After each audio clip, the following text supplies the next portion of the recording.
G'day, welcome back to the channel. Here I am in my home studio talking about rules again. And it doesn't matter where you live in the world. You want to watch this video and just look at what's happening here. Now, this video actually deals with CASA, which is the Australian Civil Aviation Safety Authority. That's the Australian version of the FAA in the USA, of CAA in New Zealand and the UK, and of Transport Canada in Canada. So these are the people who enforce the regulations. And these days, surprisingly, they don't actually seem to make a lot of regulations. That's usually done further up the food chain. We've got the Ministry for Transport in the UK, the Ministry of Transport in New Zealand.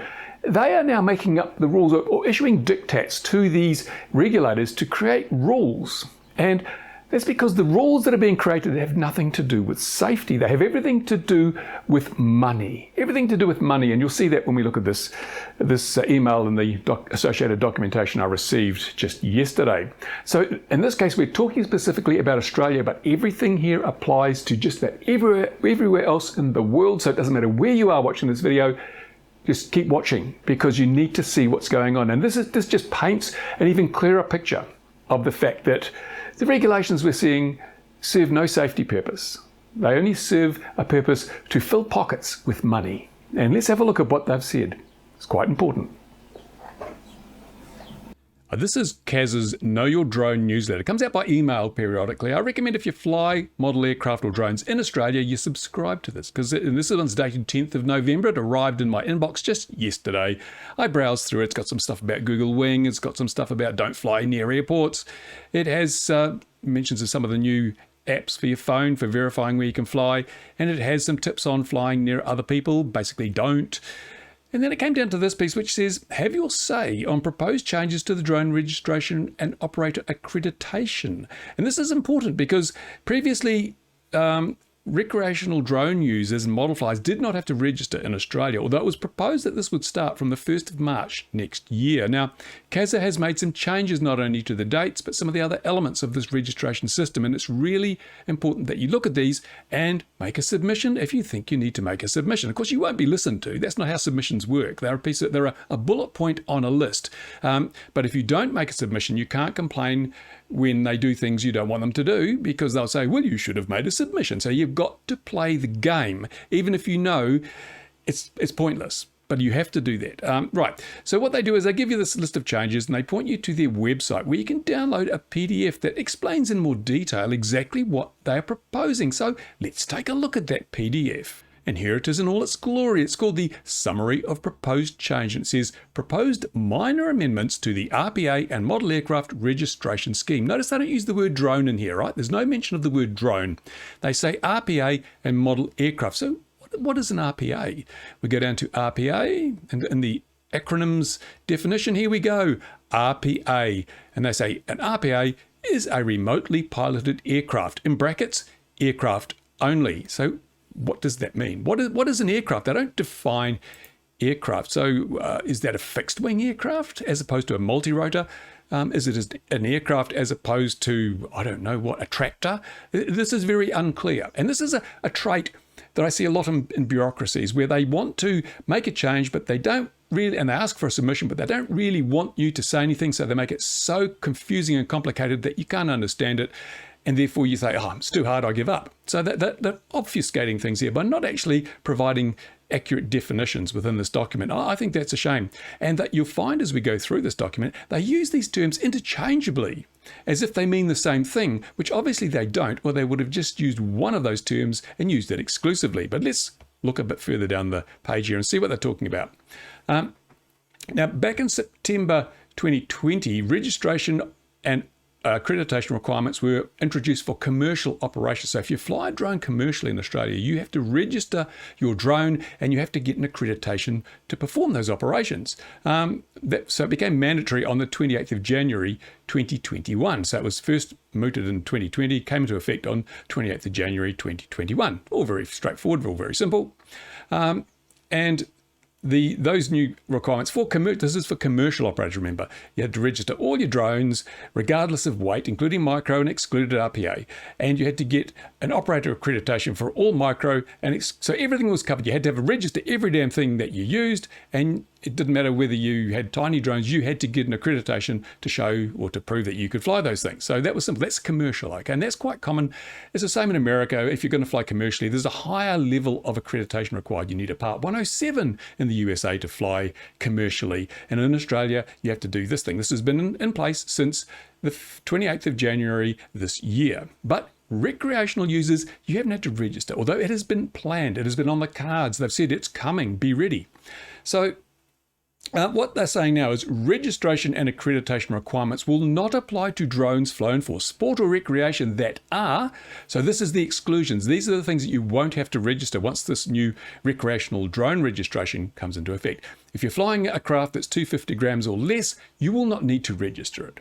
If you are flying only at a CASA-approved model airfield, you will not have to register the craft that you fly there.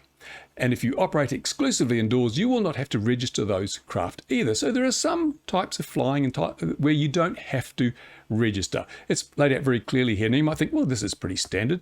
They say 250 grams or less. I mean, we've got sub 250 exemptions for models in terms of registration in the USA, in the UK, and in Canada. These regulators have all said if it's under 250 grams, it doesn't really matter. It's not enough of a risk or a danger for us to burden it with registration. It sounds fairly sensible, doesn't it? But I have to wonder what they're smoking at CASA.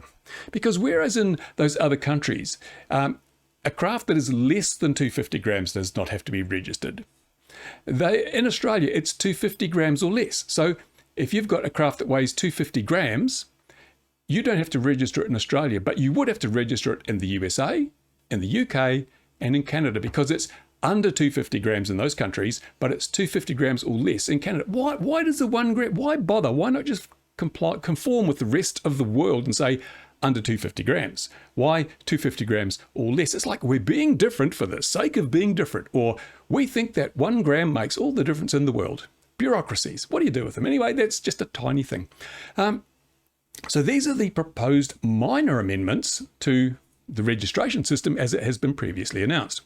They're going to amend the commencement date of recreational drone registration and operator accreditation from 1 March to 1 July, changing the starting date. I think that's to align it with the commercial. I don't know what they're doing anyway. But basically it's just, it won't be coming into effect in the 1st of March next year. It'll be coming into effect as of the 1st of July. So you're getting 4 months. They're pushing it out by 4 months. That usually means, well, we're actually drinking too much coffee, eating too many biscuits, and we haven't done the work we should have done by that stage. So we're going to push it out, make our lives easier. That's what bureaucrats tend to do. Then they say they're going to amend the transitional registration incentive period to follow the revised commencement date. What gobbledygook is this? And what is an incentive period? What does that mean? Is there a period where they will give you free Kentucky Fried Chicken vouchers if you register? Is that the incentive? What is the incentive? I don't know. It's not described here. Maybe later on. Then they're going to align the registration provisions for recreational drones with the registration provisions of commercial RPA. I've no idea how they're going to do that, but that's what they are proposing to do. And then this bit makes me laugh a little bit. Clarify and remove ambiguity.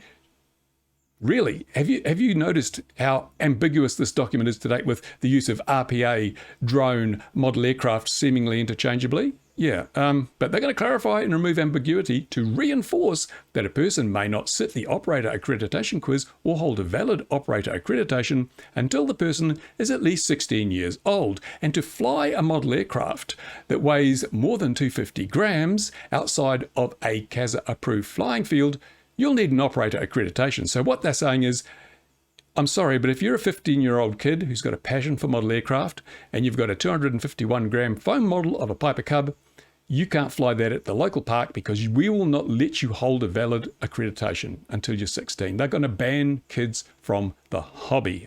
More on that later, but dwell on that for a moment. They're going to ban kids from the hobby. I am not happy with that. You shouldn't be either. And then they're going to remove the requirement to register certain aircraft. Well, hang on a minute. I thought we were talking RPA and drones here. RPA, model aircraft and drones. Now we're talking aircraft, not model aircraft, not remotely piloted aircraft, not drones, but aircraft. This is, again, as I said, they're talking about clarifying and removing ambiguity. Well, I'm sorry, this document does exactly the opposite by just throwing these terms around, and we're supposed to try and interpret what they mean. Not good enough. As I said, obfuscate. It's the best way to stifle feedback. Let's go on, though. Maybe I'm being a little harsh. You don't know. Maybe I do.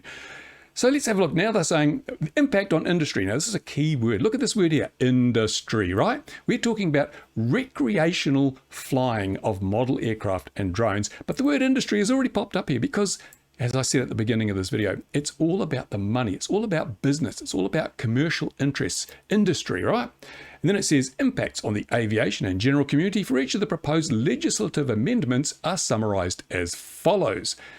So this is impact on industry, but they're talking about the general community. So again, the headline says industry, and then the text talks about the general community for each. The communities are like the model flying community. We're not an industry. We're a model flying community. This is just gobbledygook. I don't know, was English not this person's first language? It's a common theme, isn't it? I mean, look at the USA recently with the FAA saying we're going to go gender neutral and replacing a gender neutral term with a highly gender specific one, getting it completely arse about face. Again, language is not a strong point. But let's go on. Neutral impacts. So these are impacts will have no effect. Well, the effect will be any positives and negatives will balance out to become neutral. Okay, first of all, recreational drone owners would be required to update any changes to their contact details. Well, that's pretty standard stuff. If you've got a driver's license, if you've got a pilot's license, you have to make sure the information that the issuing authority holds on you is up to date so they can contact you if they need to. I've got no problems with that. That's fine. I'm surprised it wasn't in there originally. They obviously forgot to include that. They've just added it. That's perfectly fine.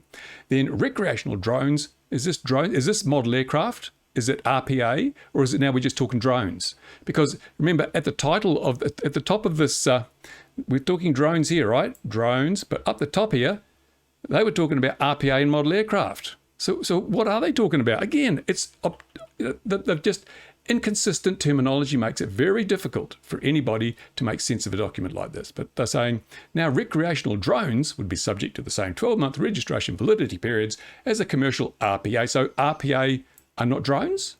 Or drones are RPA? You tell me. I've got no bleeding idea. I don't think they know themselves. And then they say, amending accreditation provisions that would clarify, and here's the key word, preclude persons under 16 years old from completing the operator accreditation quiz. So again, they're saying we're banning under 16-year-olds. We're banning them. We don't want them in the air. And this is, as I said, this is all about money and controlling airspace and clearing it for commercial interests. Because if you take out all the under 16-year-olds, say, well, I'm sorry, you're too young to fly a model, that clears a bit of space, doesn't it? You're too young to fly a model. Get out of here. You can't fly them.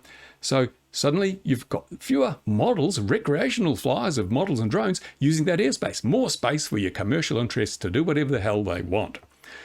And then it says, however, persons under 16 years may continue to operate a drone if supervised by an accredited adult, 18 years or older. And this is interesting because I'm pretty sure that CASA knew there'd be some kickback from this. If you're going to say 16-year-olds, you can't hold the necessary certification to fly a model, therefore you can't fly models, they knew people would kick back and say, this is unfair, you're banning children from the hobby. And their response is going to say, oh no, they only need to have an adult who's got the necessary qualification and they can fly their models. But I think bureaucrats live a very privileged life. They've got a good job, as much coffee as you can drink, as many biscuits as you can swallow in a day, and a pretty healthy pay packet at the end of the month. They take home a fairly sizable chunk of money. So they probably cannot empathise with, let's take, for example, a solo mum. Maybe she's a widow. Maybe her relationship with her husband broke up. She's a young woman. She's got 2, maybe 3 kids. She's got to bring those kids up. She's got to pay the mortgage. She's got to feed and clothe those children.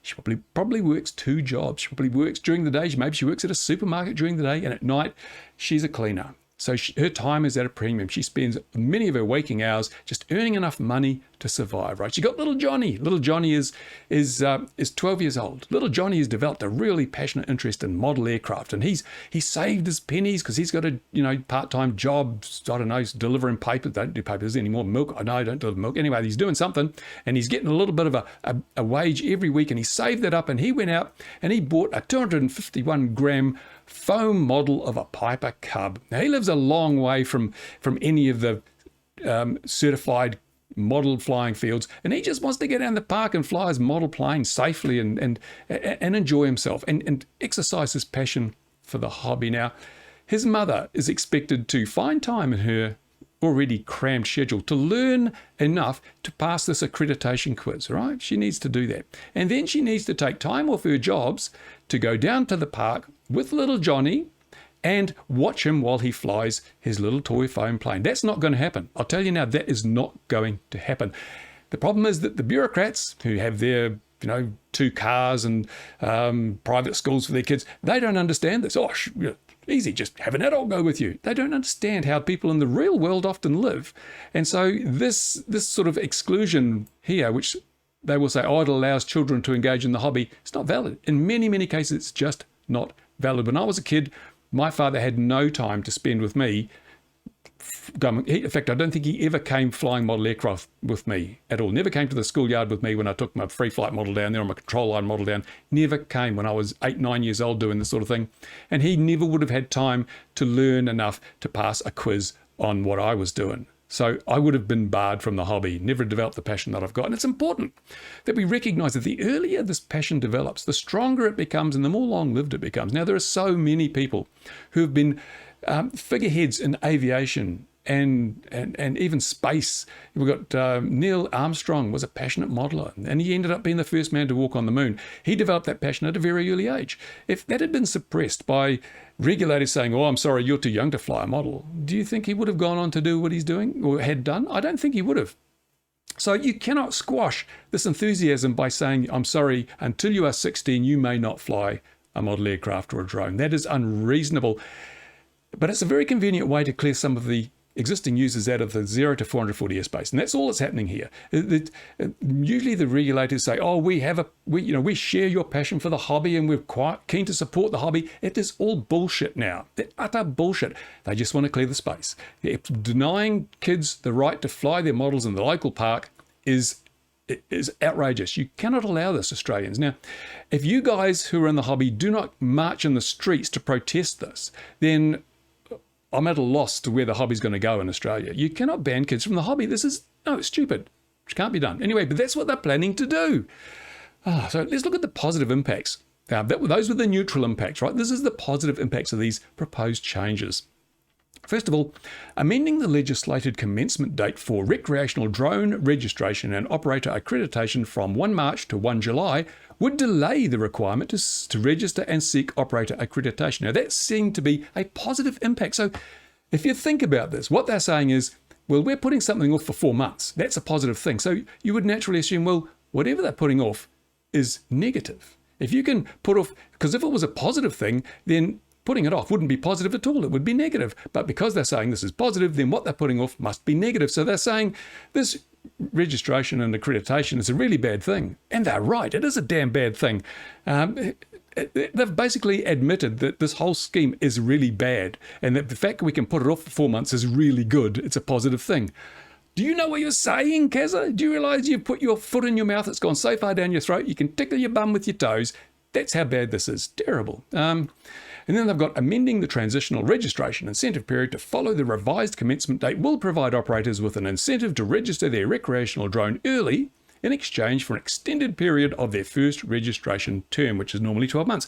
I don't know what they're talking about. I think the way I read this, and I may be wrong, they're saying if you register before you legally have to, then we're not going to charge you for that early registration. So if you register 4 months early, say you register on the 1st of March next year, we'll give you that entire period from the 1st of March to the 1st of July for free.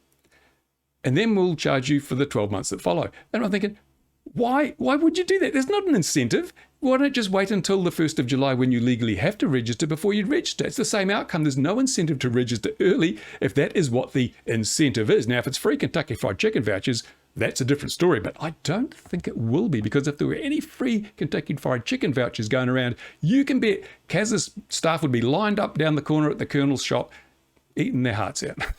I don't know. But yeah, this is gobbledygook. I don't make it. It makes no sense. Makes no sense. And this is a good bit here. Now, removing the requirement to register commercial RPA. So it's not commercial drones. It's not commercial model aircraft. It's RPA again now. just use the terms as you choose. Don't explain to us what you mean. To register commercial RPA flying for test flights related to manufacturing, development, or repair. And I assume what they're meaning here is that if you are a manufacturer or you're developing stuff or you're fixing stuff and you get a craft come in, you shouldn't have to register it just so you can fly it for the purposes of testing, right? That's probably what they mean, and that's how they've said it. Now look, the word safety, for the first time in 7 pages of 11, the word safety has popped up. And all they're saying is, well, it doesn't have a negative effect on safety. Of course it doesn't have any negative effect on safety, because the craft we fly and the way in which we fly them have such a low risk as it is, that it's very hard to produce a negative outcome. So, but safety, as I say, it is just not featuring on their radar. It's all about money, it's all about control, it's all about commercial interests. That is what this is entirely all about. It's what all the regulations are about at this stage. So let's go down. Oh, something worth noting. I received this on the 10th, and submissions close on the 18th. So you got 7 days, 5 working days to come up with submissions and submit them. It's not very long, is it? It's not very long at all. Usually this consultation period is significantly longer, but obviously they've obfuscated this so people don't even know what the hell they're saying with all these inconsistent terminologies. And then they're giving you a very short window in which to make a submission. So hopefully people won't notice, or they'll be too confused, can't work it out in that period. And then they can just go ahead and do this because nobody will have complained. Well, not on my watch, Buster. Let's have a look. Down here, and this is where it gets to the meat of it. This is what the regulations will say. Owners, operators of recreational drone (model aircraft). Well, hang on a minute. So is a drone, so they're saying that a recreational drone is a model aircraft. Is that what they're saying? That's what it seems to be. Okay. Who wish to operate from anywhere other than an approved model aircraft site would be required to register the aircraft and pay any levy subject to a separate consultation. Now this is, of course, unless it's your aircraft is under 250 grams or 250 grams or under, sorry, got to get that extra 1 gram in there. If your aircraft is 250 grams or under, this whole thing doesn't apply to you. But if you've got a 251 gram Piper Cub made of foam and you want to fly it at your local park, this is what applies. So you have to register that aircraft. So it's interesting, and you've got to pay a levy. Now this is where CASA, again, dare to be different. In the UK, in America, including Canada, you register yourself. You don't register your craft. If you're flying recreationally, you just register yourself. You apply, you get a registration number, you put it on all your models. That's simple, easy peasy, almost acceptable. Not acceptable, but as close to it as they're going to get, right? So it's quite simple. You just, in the case of US, I think it's every 5 years you renew your registration, you pay your $5, whatever it is, or 3 years, I don't know what it is, but every so many years you pay a little bit of money to renew that, and on you go. Simple as, very straightforward system.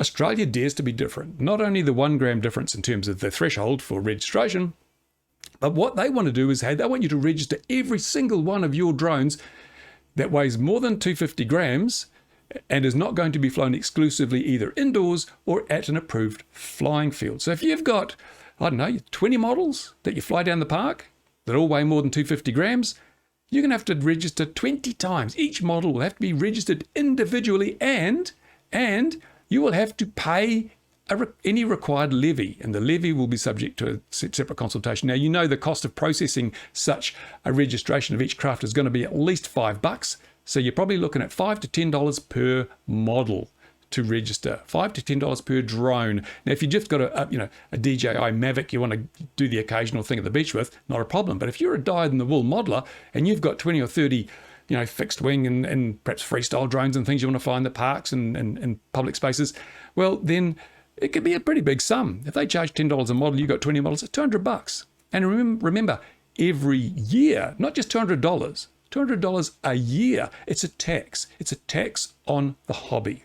It's an unfair and unreasonable tax on the hobby, because whenever a tax is applied to something, you've got to ask, what am I getting in return for that tax? Where's the benefit? Now, we get our income as tax. You earn a wage and they take tax out of it, but you get the benefits of schools and, in most countries, healthcare and all the other things that police and all the other things that government provides in return for taking that money. What are you going to get for the hundreds of dollars you may pay every year for the tax levied on your models? Are you going to get free flying areas? Are you going to get, free hot glue sticks? Nothing. You will get nothing in response. So that's why they call it a levy, because it's not really a tax. It's just a penalty fee. It's a penalty fee that you have to pay for being inconveniently using that airspace when they want it cleared for commercial operations. Unacceptable, Australians.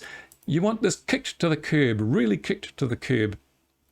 And then they're going to say amendment of the legislative commencement dates. This is moving the dates. I don't know why they just want to do that. Let them do it. I don't give a damn about that.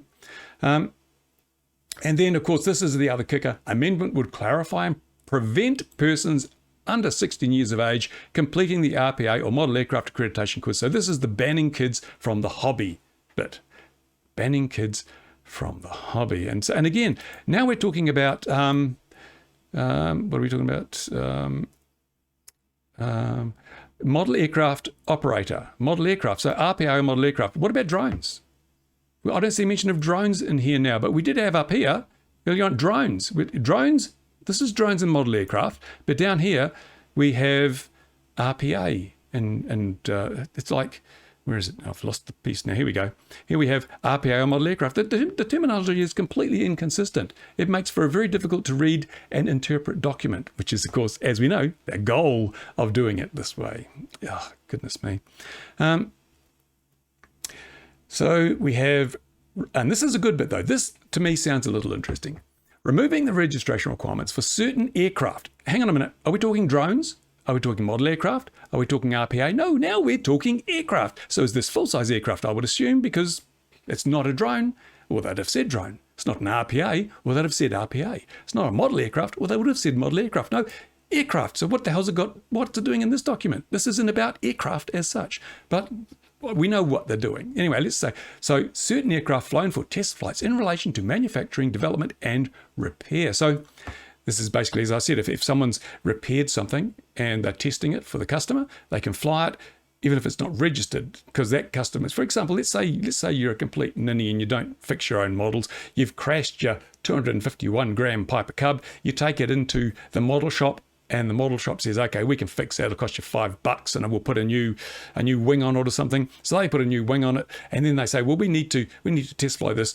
But of course, the guy that owned the model probably flew at a CASA or approved flying field, so he didn't need to register the model. But of course, the hobby shop isn't going to be flying there. So without this special requirement or exemption, they would have to register the model before they could legally fly it to test it. So this is doing away with that. What they're saying is, for those cases, registration before test flight or prior to sale or return to the client is an impediment to, and here's that word again, business. And it is proposed that an exception to the requirement to register be provided. So if you're a model shop and you fix someone's model and it's not registered, you will not have to register it just to do a quick test flight and make sure that it's flying okay. This sounds like common sense, doesn't it? Right. Also, it applies to model aircraft or RPA, not drones, built and test flown without a defined end user date or manufacturer. I don't know what that means. An RPA or model aircraft built and test flown for export. So if you're building model aircraft or drones to export them and you want to test fly them, you will not have to register them. You can still legally fly them without them being registered, because otherwise it'd just be silly. And then if you're a military customer, well, apparently you don't have model aircraft, you only have RPA. So you can't have a model aircraft for a military customer. What are they doing? Why is there inconsistencies? And you don't have to register that because it would never have a civil registration anyway. Then we've got RPA test flight. So is this just RPA, or is it model aircraft, or is it drones? Why have we not got this? The terminology again. It's set up to confuse us. RPA test flight post repair, because this would normally have already been registered by the owner. So maybe they're talking commercial here. I don't know. No, but this is about recreational. I don't know what they're doing. And then model aircraft. Again, RPA, model aircraft. Model aircraft generally where the test flight is post-repair. Commercial activity of the test flight as part of repair conducted for payment, in this case, would warrant registration as RPA. So what they're saying is, as I said, the hobby shop, you've repaired someone's model, you want to test fly it. You can do it without having to register it because the customer may not have had a requirement to register it due to the other exemptions. Fantastic. But this is a loophole in these stupid rules. I'll get to that in a moment. And then they say there would be an associated requirement for manufacturers to keep auditable records of test flights that demonstrate the bona fide nature of the test flight as a function of the manufacture, repair, etc. So what they're saying is, well, if you're going to do these things and claim this exemption, you need to keep good records so we can make sure you're not trying to cheat the system. But they've stuffed up. They've stuffed up, because let me paint a picture for you. You and your friend want to fly your 251 gram models in the local park, but you do not want to register. What do you do to fly them legally? Well, it's pretty simple.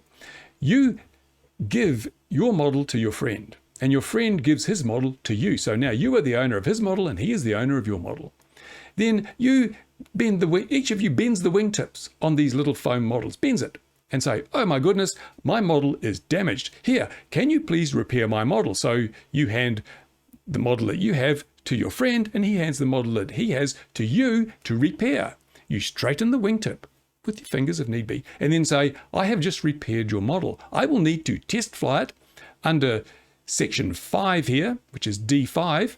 I need to test fly it to make sure that it's flying properly, and I do not need to register this model for their purposes of that test flight because the rules now give me that exemption. So you then fly the model, fly it around, woohoo, great, there you go, completely free from the need for registering it. And he does the same. He test flies your model for you. After the test flights are complete, he gives you the model that you gave him for repair back, and you give him 1 cent. And you give him the model he gave you to repair back, and he gives you 1 cent. So there's been a commercial transaction. You've paid for the repair. It's been a commercial repair. Every condition of this is properly met. It is legal, 100% legal and above board.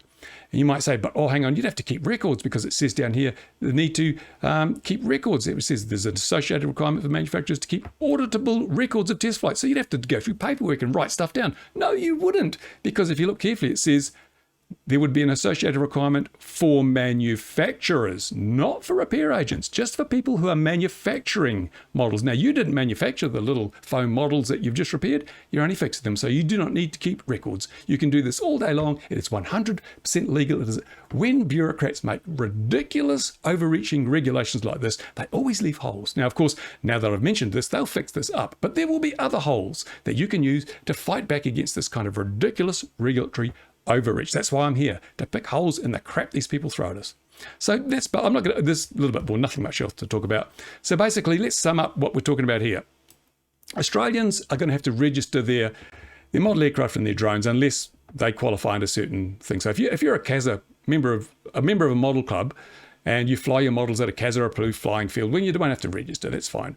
And a lot of people, that'll be fine, they're not worried about it. But if you're one of the newer generation model flyers who flies with friends down the park or in the schoolyard or somewhere else out in the wild open spaces, which is not a CASA approved flying area, and if your models are more than 250 grams, you're going to have to register each one of those models and pay an annual stipend, an annual tax, an annual levy to keep them registered, just like your car. And so if you want to avoid that, I've given you a loophole, but you have to realize that this is ridiculous. It is a tax on the hobby. And even worse is that situation where they're banning under 16-year-olds from participating in the hobby, unless they've got rich parents with plenty of spare time.